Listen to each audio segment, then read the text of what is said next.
د مخابراتي او ډیجیټلي خدماتونو پراختیا د معاصرې نړۍ له مهمو اړتیاوو څخه ګڼل کیږي. په افغانستان کې هم مخابراتي شرکتونه هڅه کوي چې د نوې ټکنالوژي او نوښتګرو خدماتونو له لارې خپلو پیرودونکو ته لا غوره اسانتیاوې برابرې کړي. په همدې لړ کې اتصالات افغانستان خپل نوی سوداګریز نښان په رسمي ډول EN په نوم معرفي کړ.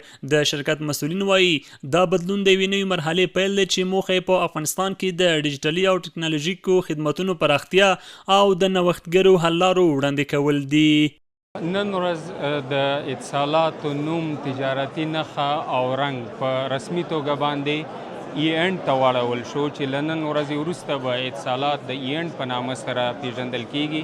د دې دپاره چې د اتصالات د مخابراتي خدمتونو څخه ووځي او نور خدمات هم وړاندې کړي. نو د اتصالاتو څخه حاصل شوی او انډې چې دی هغه د نورو په معنا ده، یعنې له دې څخه وروسته په اماراتو کې هم په افغانستان کې به موږ د مخابراتي شرکتونو ترڅنګ نور خدمات وړاندې کوو، لکه اتصالات او سپورت، اتصالات او تعلیم، اتصالات او انټرټینمنټ.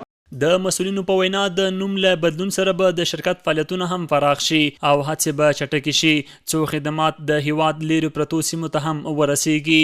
دوی زیاتوي چې د انټرنیټي خدماتونو د کیفیت لوړولو او د نوو ډیجیټلي خدماتونو د وړاندې کولو لپاره ځانګړي پلانونه لري. په دې امید باندې لکه مخکې چې په پروګرام کې وویل شول چې لرې پرتې سیمې په اول قدم کې د پوښښ تر چتر لاندې راولو، هلته نوې ټکنالوژي موږ ورسوو، د 4G خدمتونه هلته ورسوو.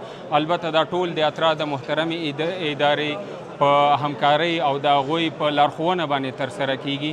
د دې ترڅنګ که چیرته حالات ښه خواته روان شي د سیمې، نو موږ د انټرنیټ د بیو د کمښت په هکله باندې نه یوازې د انټرنیټ بلکې د غږیز خدمتونو بیې به هم انشاءالله کوشش دا کوو چې هغه هم راټیټې شي. په همدې حال کې د مخابراتي خدماتونو د تنظیم ادارې اترا د لارښوونو له مخې د سیم کارتونو د ثبت بهیر هم دوام لري. د شرکت چارواکي وایي راجستر شوي سیم کارتونه نه یوازې د قانوني چوکاټ د پیاوړتیا لامل کیږي بلکې پیرودونکو ته د بیلابیلو تشویقي پروګرامونو د ګډون فرصت هم برابروي. اقبال چې د خپل سیم کارت له ثبت وروسته د شرکت د ځانګړي جایزې ګډون شوی وایي د راجستر کولو دغه پروسه ساده او ګټوره ده او له ټولو هیوادوالو غواړي چې خپل سیم کارتونه ثبت کړي. من خیلی زیاد خوش هستم.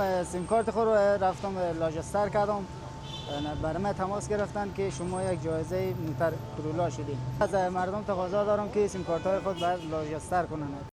د یادونې وړ ده چې EN افغانستان د EN نړیوالې ډلې برخه ده چې مرکزي دفتر یې په متحده عربي اماراتو کې موقعیت لري.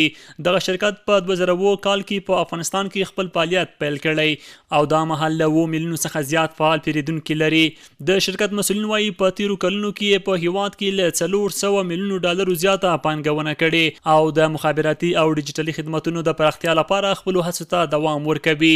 د مخابراتي او ډیجیټلي خدماتونو پراختیا نه یوازې د خلکو ترمنځ د اړیکو د پیاوړتیا لامل کیږي بلکې د سوداګریز زده کړو او اقتصادي ودې لپاره هم نوې لارې پرانیزي. کارپوهان باور لري چې د ټکنالوژۍ په برخه کې دا ډول نوښتونه کولی شي د هیواد د ډیجیټلي بدلون بهیر لا چټک او خلکو ته لا ډېرې اسانتیاوې برابرې کړي.